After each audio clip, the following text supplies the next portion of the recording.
biggest challenges as a husband, father, and active musician. As a father, the biggest challenge is to, being a musician, being a creative person, is to give your kids enough of your time when you're a person who's gallivanting all around the world. I've made great sacrifices in my life to be a great father. I grew up without one, so the desire to be a great one was great in me, and I did not want my kids to ever feel and experience what I did growing up without a father. So an example would be, I've always taken the earliest flights back home from wherever I was around the world, no matter what happened the night before. I would take a 6 a.m. or 5 a.m. flight from New York to get back to LA at the earliest time possible. I also would travel out on the latest flight possible leaving, so if I was going for a one-off, they were really only missing me for one day. It took everything out of me to travel like that, but I knew that I'd never get those hours and time back. So the greatest challenge is pouring enough time into your children in the formative years that whatever you pour in there, nobody could ever take away. The greatest challenge as a husband is to balance your career with the time you spend with your wife. And even though many of us in the creative arts were very driven by our art and by our creativity, I wanted my wife to have equal precedence in my life as my career. I've put my family first in my life since I've been married and since I've had children. And to me, I'll live that way so that I don't have any regrets at the end. At the end of life, nobody says, I wish I worked more, I wish I would have went to the office more. The regrets that I've always read about and heard about, I wish I would have spent more time with my kids. I wish I would have been nicer to my wife. I don't want to live with regrets, so I try to do that stuff now. And maybe certain things in my career are slower than they could or should be, but it doesn't matter to me, because at the end of my life, that's all I'm going to be thinking about and worrying about. I'll do my career secondary to the family. As the challenge as a musician is developing your art and your craft and the dreams that you have as a creative person while maintaining a family.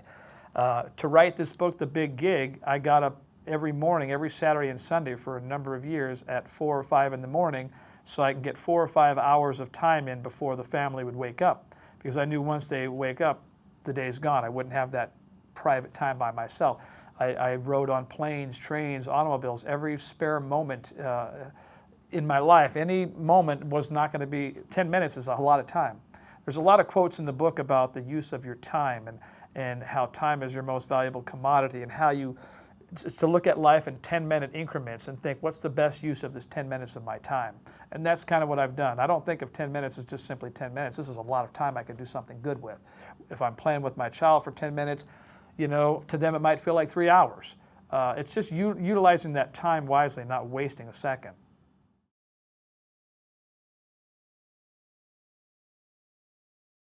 As far as meeting people that, whether they're sincere, whether they really are trying to be your friend or trying to use you, I've met them all the cast of characters. The bottom line for me is I try to be nice to everybody that I meet. Whether they're genuine or disingenuous doesn't matter to me. I'm going to be who I am. I'm going to be as kind as I can, as supportive, as encouraging as I can. But there's only certain people that will be your true friends. I find one of the hardest things that probably everybody in life is challenged with is, as you become more successful, it doesn't matter how successful you are, it's very hard to find friends that want to see you prosper and friends that want to see you escalate and be all you can be, because the nature of man is that most are jealous and most are envious. So you'll find out who your true friends are in life. It's okay when we're all the same, but if one of us starts to rise above and does better, then it makes it very difficult for the other person to be happy for that person, because they want to be there. And we can't all be promoted at the same time in life. Each of our journeys is different. Each of God's timing in our life is different. So I've learned that I've lost friends in the journey.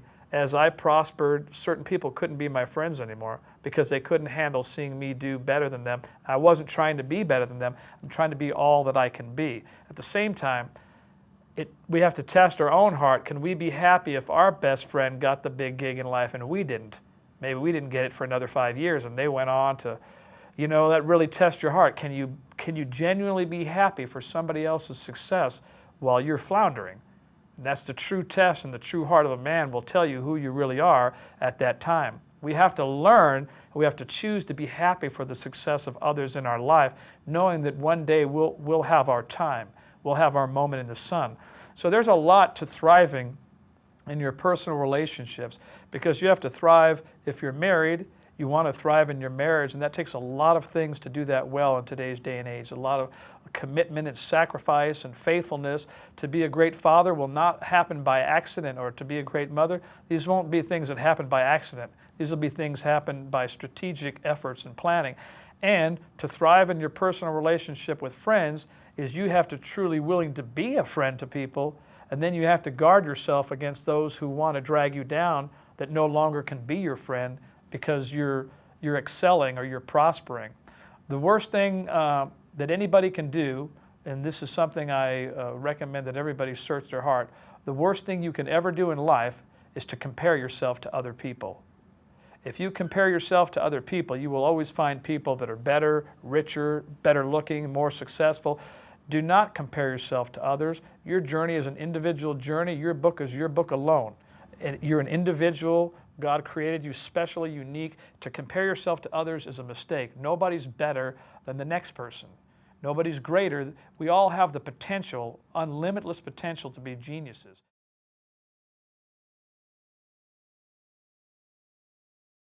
To me, the hallmark of human achievement is to thrive in one's personal relationships. And nothing becomes more apparent of who you are than to thrive in personal relationships with friends. Now, because the industry that I'm in is an industry where fame is involved and money is involved, and a lot of praise, and people tend to worship people in careers of acting, music, sports, supermodels. With that comes a lot of negative, bad stuff. A lot of garbage comes with that, and it comes in the form of jealousy and envy. And so part of the key of thriving in your personal relationships is to really check your heart and to see, can you be happy when your friends are succeeding and prospering at a time when you're sucking the tailpipe and you're not doing well and things aren't panning out for you? We all can be friends when we're all the same.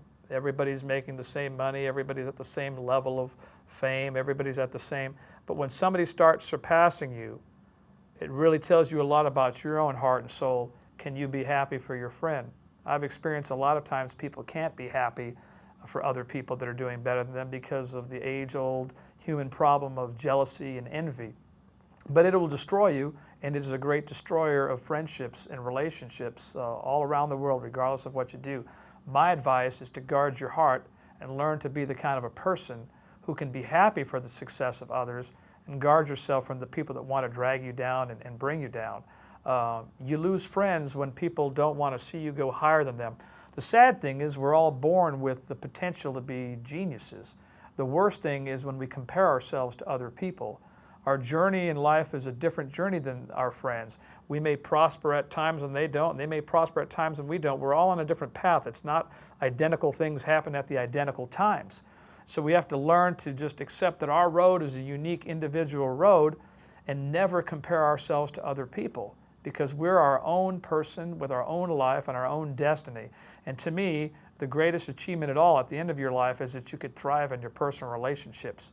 But you have to guard your heart against jealousy and envy, because it'll try to get in there as soon as you see your best buddy get the gig that you always dreamed of.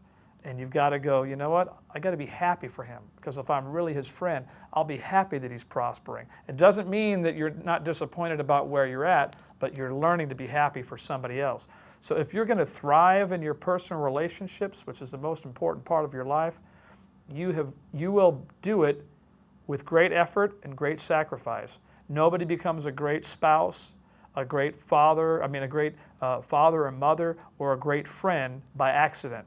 These are all by strategic design, and these all cost with a great sacrifice to be good at any of these things. And in my life, as a husband and as a father, those have been priorities of my life. They've not been on the back burner. They've been on the front burner. My career is less important to me than my wife and children.